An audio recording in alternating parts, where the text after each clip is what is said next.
Yes, good morning students. आज का हमारा टॉपिक है मोनोपोलिस्टिक कंपटीशन मार्केट। ये हमारा इनपरफेक्ट कंपटीशन का पार्ट है। कल हमने किया था मोनोपोली मार्केट, आज है मोनोपोलिस्टिक कंपटीशन मार्केट। देखिए, मोनोपोली में क्या था, जिसमें सिंगल सेलर होता है and large number of buyers होते हैं। लेकिन मोनोपोलिस्टिक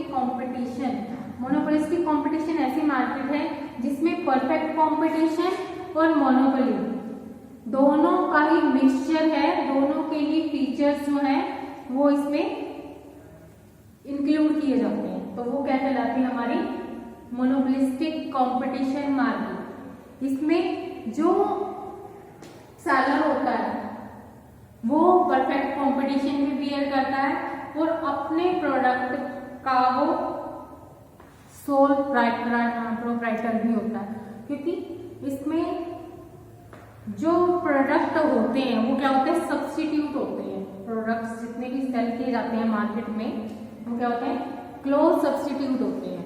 लेकिन एक प्रोडक्ट दूसरे से डिफरेंशिएट होता है, बिल्कुल अलग होता है। उसका कलर, रूप, टेस्ट सब कुछ डिफरेंट होता है। उन सब के प्राइसेस भी अलग अलग हो सकते हैं। एक सपोज एग्जांपल लेते हैं, आप टूथपेस्ट का एग्जांपल लीजिए। अगर आपको एक टूथपेस्ट खरीदना है मार्केट से, आप किसी भी एक शॉप पर चले जाइए, आपके पास टूथपेस्ट की बहुत सारी ब्रांड्स मिलेंगी, like Pepsodent, Colgate, Dabur red and so many different companies. तो जो ये क्या है, एक दूसरे के क्लोज सब्स्टिट्यूट प्रोडक्ट है। अगर हम एक ना लें तो दूसरे से हमारा काम चल जाएगा। तो एक दूसरे के क्या है, क्लोज सब्स्टिट्यूट है। लेकिन एक प्रोडक्ट दूसरे प्रोडक्ट से बिल्कुल डिफरेंशिएट है। अलग अलग कंपनी के टूथपेस्ट हैं, सबका कलर अलग अलग है, सबका टेस्ट अलग अलग है, सबके प्राइसेस भी डिफरेंट है। तो हर एक जो बनाने वाला है, इसका जो मैन्युफैक्चरर है, इसका जो प्रोड्यूसर है, वो क्या है, मोनोपोली मार्केट है उसकी, अपने प्रोडक्ट को लेकर। वैसे देखा जाए तो वो मोनोपोली है, लेकिन अगर उसका सब्स्टिट्यूट इतने अवेलेबल है मार्केट में कि उसको परफेक्ट कंपटीशन मार्केट की तरह क्या कंपटीशन को फेस करना पड़ता है। जिस तरह से परफेक्ट कंपटीशन मार्केट में बहुत सारा कंपटीशन होता है, सेलर्स के अंदर बहुत सारा प्रतियोगिताएं होती हैं अपने प्रोडक्ट को सेल को मैक्सिमाइज करने के लिए। इस तरह से मोनोपोलिस्टिक कंपटीशन मार्केट वो मार्केट हो है जिसमें हमारी परफेक्ट कंपटीशन और हमारी मोनोपोली मार्केट दोनों की फीचर्स अवेलेबल होती है। यस, तो फर्स्ट हम इसका मीनिंग करते हैं। Monopolistic competition refers to a market situation in which there are large number of firms which sell closely related but differentiated product। क्या है, बहुत जो सेल कर रही है प्रोडक्ट्स वो क्या है, बहुत लार्ज नंबर ऑफ फर्म्स हैं, लेकिन जो प्रोडक्ट वो सेल कर रहे हैं वो क्या है, डिफरेंशिएटेड है, एक दूसरे के क्लोजली है, यानी सब्स्टिट्यूट है एक दूसरे के, और क्या है, डिफरेंशिएटेड प्रोडक्ट है। लाइक फॉर एग्जांपल देखिए कौन कौन से हो सकते हैं इसमें। आप शॉप्स का ले लीजिए, जितनी भी हमारे पास बहुत सारी वैरायटीज होती हैं साबुन की, टूथपेस्ट का ले लीजिए, एसी का ले लीजिए, एलईडी का ले लीजिए, बहुत सारी कंपनीज होती हैं जो क्लोज सब्स्टिट्यूट प्रोडक्ट सेल करते हैं और एक दूसरे से क्या होते हैं, प्रोडक्ट डिफरेंशिएट होते हैं।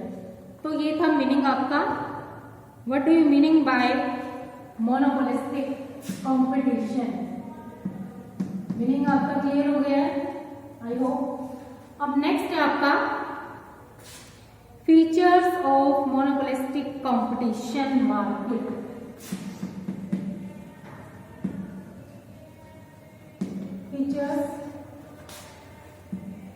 फीचर्स यानी हम कौन सी मार्केट को मोनोपोलिस्टिक कंपटीशन मार्केट कहेंगे उसमें कौन कौन सी विशेषताएं होनी चाहिए। फर्स्ट है large number of sellers in mono.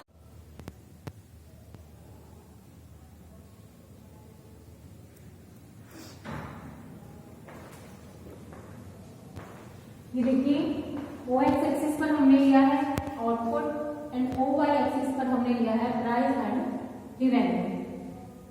In monopoly market में जो हमारा डिमांड कर्व होता है, ये जो हमारा एवरेज रेवेन्यू कर्व होता है वो क्या होता है, वो डाउनवर्ड स्लोपिंग होता है, ऊपर से नीचे की तरफ जाता है। डाउनवर्ड स्लोपिंग या मीन्स को हम बोलते हैं नेगेटिवली स्लोपिंग डिमांड कर्व।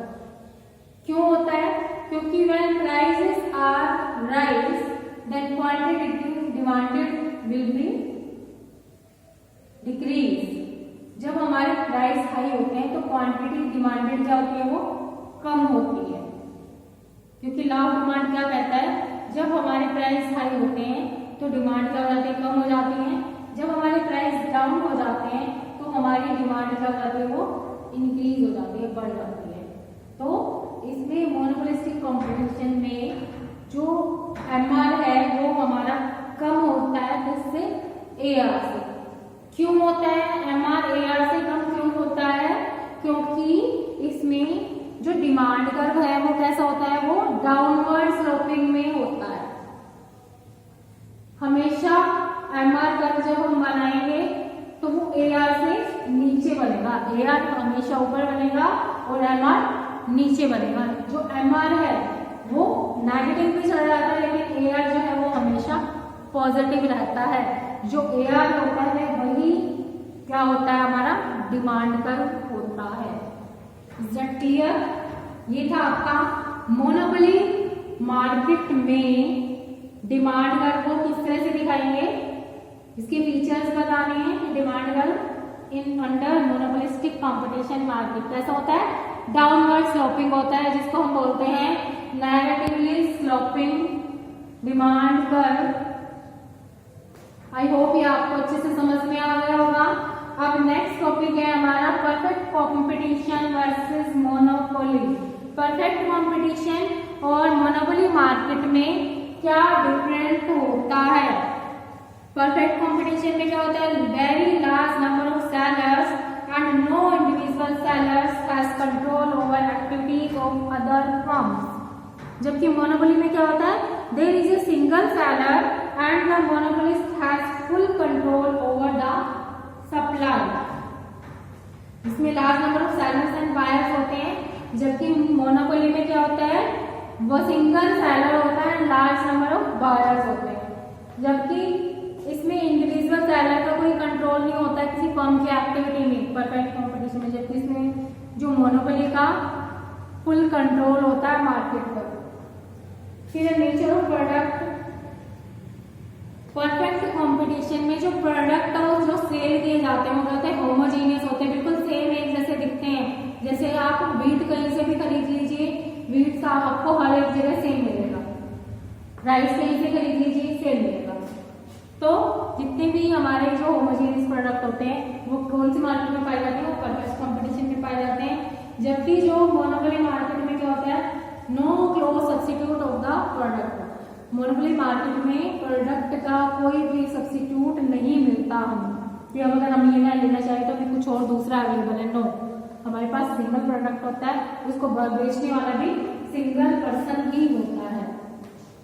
फिर है entry and exit. There is freedom of entry and exit. Perfect competition में कंप्लीट फ्रीडम होती है कि कोई भी फर्म एंटर कर सकती है और कोई भी फर्म एंटर नहीं कर सकती। फिर है आपका, जबकि मोनोपोली में क्या होता है, लीगल फॉर्मेलिटीज पूरी होती है, गवर्नमेंट का कंट्रोल होता है, कोई भी इजिली एंट्री और एग्जिट नहीं कर सकता है। फिर price, firm is price taker as price is determined by the industry। Perfect competition में जो प्राइस है वो कौन डिसाइड करता है, इंडस्ट्रीज डिसाइड करती है। जबकि मोनोपोली में क्या होता है, there is monopolist is a price maker. जो मोनोपोलिस्ट होता है वो ही प्राइस को मेक करता है, वो प्राइस को बनाता है। फिर level of knowledge buyer sellers have perfect knowledge about market condition. इसमें हम क्या मानकर चलते हैं, जो सेलर्स हैं और जो बायर्स हैं उन दोनों को परफेक्ट नॉलेज है मार्केट की, मार्केट कंडीशंस की। जबकि मोनोपोली मार्केट में हम क्या सोचते हैं कि buyers and sellers do not have perfect knowledge. इसमें बायर्स और सेलर्स को कुछ भी परफेक्ट नॉलेज नहीं होती है। नेक्स्ट है demand curve. Demand curve is perfectly elastic, जबकि मोनोपोली में क्या होता है, डिमांड कर्व कैसा होता है, डाउनवर्ड स्लोपिंग होता है। फिर सेलिंग कॉस्ट, परफेक्ट कंपटीशन में नो सेलिंग कॉस्ट, जबकि मोनोपोली में selling cost has incurred for informative purpose due to lack of perfect knowledge. इसमें सेलिंग कॉस्ट इंक्लूड होती है, क्यों होती है, क्योंकि जो हमारे बायर्स होते हैं उनको परफेक्ट नॉलेज नहीं होती है, उनको नॉलेज देने के लिए हमें कुछ सेलिंग कॉस्ट पर इन्वेस्ट करना पड़ता है। वो था हमारा perfect competition and monopoly market में डिफरेंस क्या होता है। अब नेक्स्ट डिफरेंस है हमारा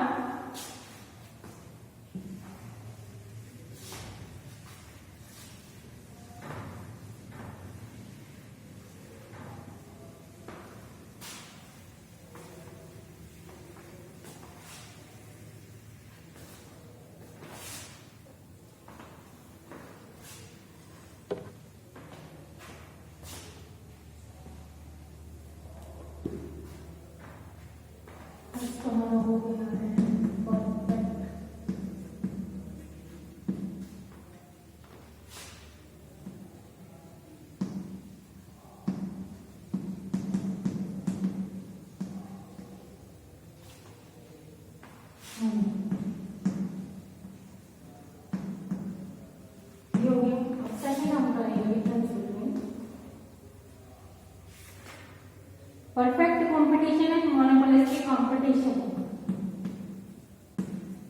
एग्जाम के पॉइंट ऑफ व्यू से ये क्वेश्चन मोस्ट इंपॉर्टेंट है, कोई भी डिफरेंसेस आपके एग्जाम में आ जाएगा।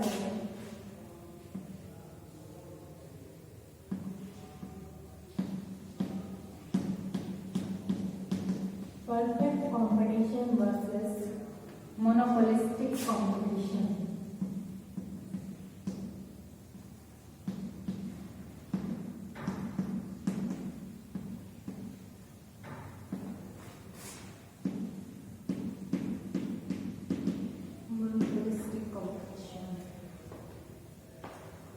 थर्ड है हमारा मोनोपोली में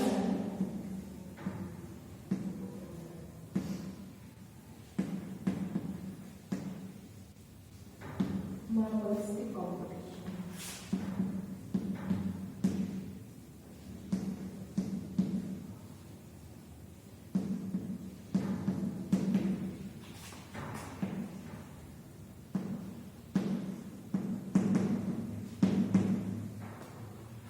देखिए ये हमारा हो गया। अब सेकंड है perfect competition versus monopolistic competition. Perfect competition और मोनोपोलिस्टिक कंपटीशन में क्या डिफरेंस है। First one, nature of the product. The product is homogeneous. जो प्रोडक्ट है वो कैसा होता है, होमोजेनियस होता है, साइज में भी, शेप में भी और क्वालिटी में भी सेम होता है। जबकि मोनोपोलिस्टिक कंपटीशन में प्रोडक्ट कैसा होता है, डिफरेंशिएटेड होता है, साइज में भी, कलर में भी, क्वालिटी में भी। क्लियर। नेक्स्ट है सेलिंग कॉस्ट। परफेक्ट कंपटीशन में कोई भी सेलिंग कॉस्ट इंक्लूड नहीं होती है, जबकि मोनोपोलिस्टिक कंपटीशन में जो हमारे सेलर्स हैं या जो प्रोड्यूसर हैं उनको बहुत सारा सेलिंग कॉस्ट पर इन्वेस्ट करना पड़ता है, क्योंकि कंपटीशन बहुत ज्यादा होता है सेलर्स के अंदर। फिर लेवल ऑफ नॉलेज। इसमें परफेक्ट नॉलेज होती है कंज्यूमर्स को भी और सेलर्स को भी और बायर्स को भी परफेक्ट नॉलेज होती है मार्केट कंडीशंस की, प्रोडक्ट की। लेकिन मोनोपोलिस्टिक कंपटीशन में हम क्या मानकर चलते हैं कि lack of perfect knowledge sellers and buyers दोनों को, इसमें सेलर्स को भी और बायर्स को भी परफेक्ट नॉलेज नहीं होती है। फिर डिमांड कर्व। परफेक्ट कंपटीशन में डिमांड कर्व क्या होता है, इलास्टिक होता है, जबकि मोनोपोलिस्टिक कंपटीशन में जो डिमांड कर्व है वो क्या होता है, वो डाउनवर्ड स्लोपिंग होता है। ये थे आपके perfect competition and monopolistic competition market में डिफरेंसेस क्या है।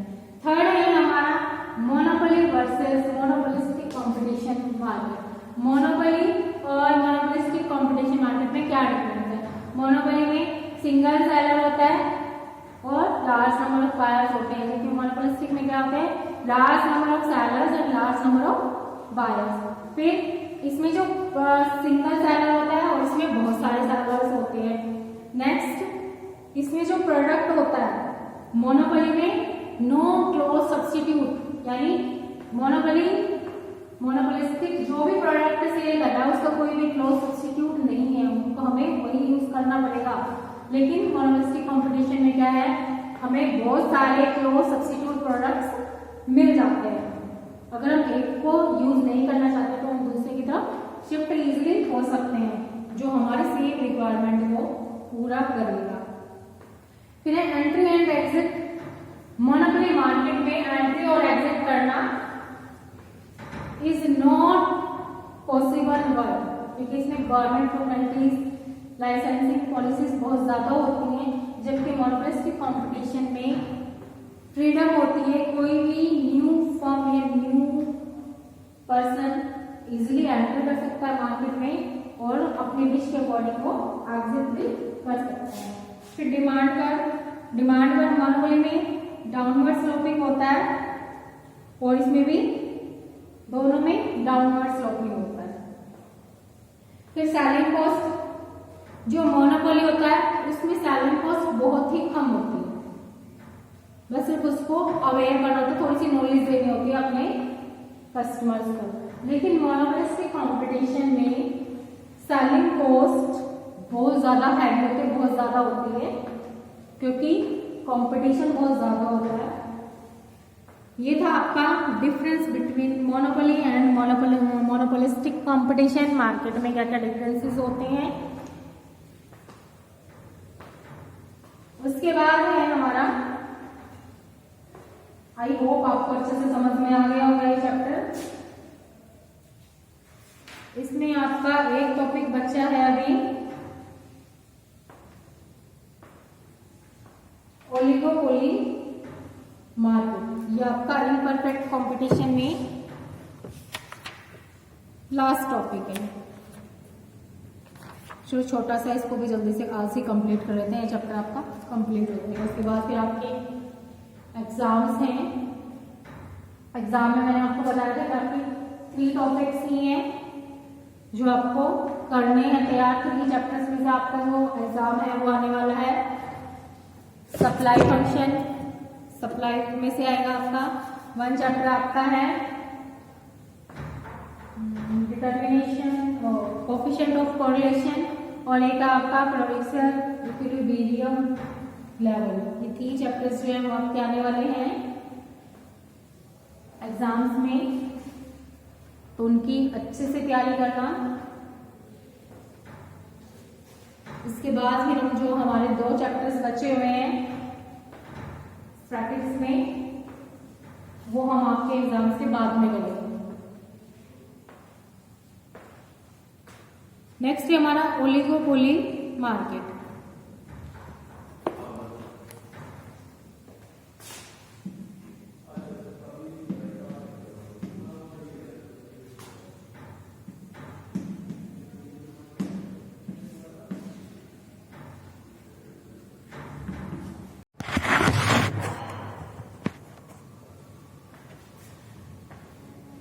यस स्टूडेंट्स, अब एक और मैं आपको एक छोटा सा टॉपिक एक और करा दूँ जो हमारे सब्जेक्ट से रिलेटेड है, सिलेबस से रिलेटेड है।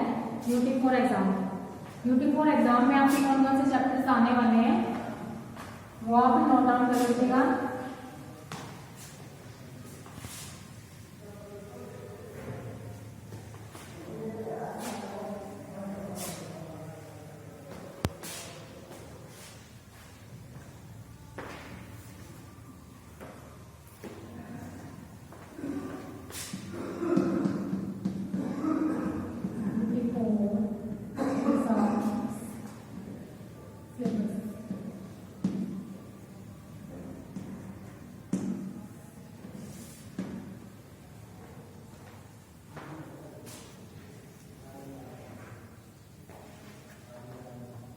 इसमें आपके चैप्टर्स आएंगे माइक्रो इकोनॉमिक्स में।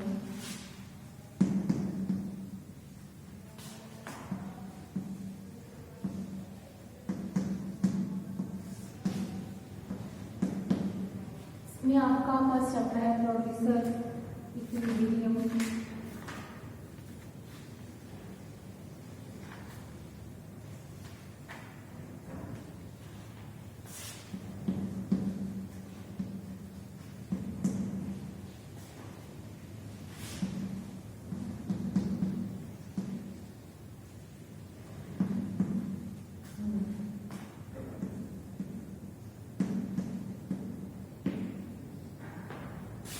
सेकेंड आपका है सप्लाई।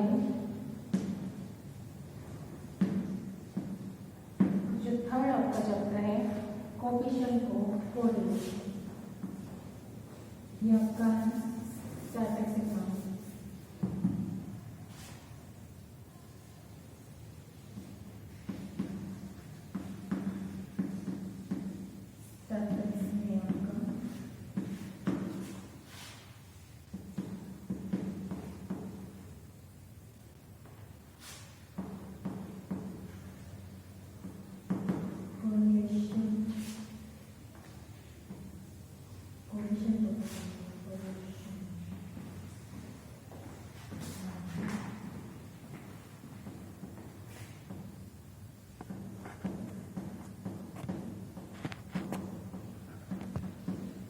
थ्री चैप्टर्स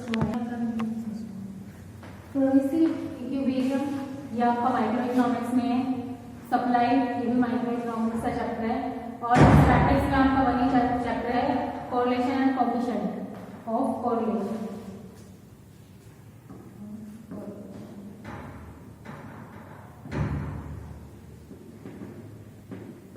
इस चैप्टर में से आपका न्यूमेरिकल आएगा और इसमें से न्यूमेरिकल आएगा। इन दो चैप्टर्स में से आपका न्यूमेरिकल आएगा और थ्योरी तो आपके तीनों चैप्टर में से ही आएगी। इसमें से आपका सेम पैटर्न रहने वाला है एग्जाम का। आपके एमसीक्यू आएंगे। एमसीक्यू के बाद इस बार आपके 1 मार्क्स वाले क्वेश्चंस जो है वो नहीं आएंगे। एमसीक्यू आएंगे आपके 1 मार्क्स में। फिर शॉर्ट क्वेश्चंस दिए हैं आपको, वो है आपके 2 मार्क्स में।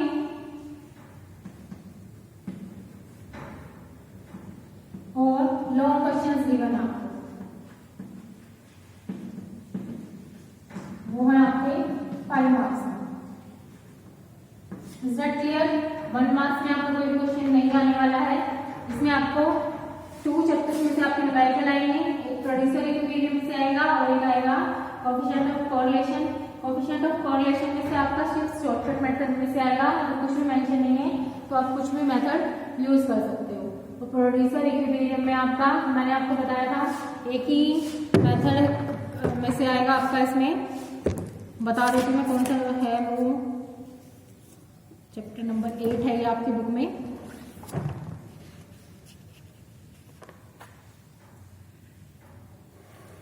Marginal revenue and marginal cost इसमें आपको फाइंड आउट करनी होगी। ठीक है, आपको total revenue total cost given होगी, इससे आपको marginal revenue and marginal cost find out करनी है। ये हो जाएगा आपका प्रोड्यूसर इक्विलिब्रियम में से। और इसमें से आपका आएगा शॉर्टकट मेथड से। ये दोनों मेथड्स अच्छे से कर लीजिएगा। एमसीक्यू तीनों ही चैप्टर के बहुत अच्छे से कर लेना, क्योंकि एमसीक्यू बहुत सारे आने वाले हैं आपके। और लॉन्ग क्वेश्चंस भी आपको गिवन है। इसमें टाइप्स ऑफ कोरिलेशन कौन से होते हैं ये आपका, और मैंने लास्ट एक और वीडियो में भी आपको बताया हुआ है कौन कौन से मेन टॉपिक्स हैं। स्टॉक एंड सप्लाई में डिफरेंस क्या होती है, या फिर लॉ ऑफ सप्लाई क्या होता है, expansion in supply and contraction in supply क्या होता है, इलास्टिसिटी ऑफ सप्लाईज क्या होते हैं। वो मोस्ट इंपॉर्टेंट क्वेश्चन है, लॉन्ग क्वेश्चन में आएगा। Types, different types of elasticity of demand, elasticity of supply, sorry ये क्वेश्चन मोस्ट इंपॉर्टेंट है आपका। तो आप अच्छे से कर लीजिएगा। Best of luck. एग्जाम्स के लिए अच्छे से प्रिपरेशन रखना। और जिन स्टूडेंट्स की फीस ड्यूज क्लियर नहीं हुआ है तो पहले अपना आज या कल में आकर के अपना ड्यूज क्लियर करा लीजिए, तभी आपके एग्जाम्स होंगे, तभी आंसर शीट आपको स्कूल से अवेलेबल होगी, अदरवाइज आपको जो एग्जाम्स हैं वो नहीं दिए जाएंगे। तो अपनी तैयारियां कीजिए एग्जाम्स के लिए। सिलेबस इतना ही आएगा आपका, 3 चैप्टर्स ओनली।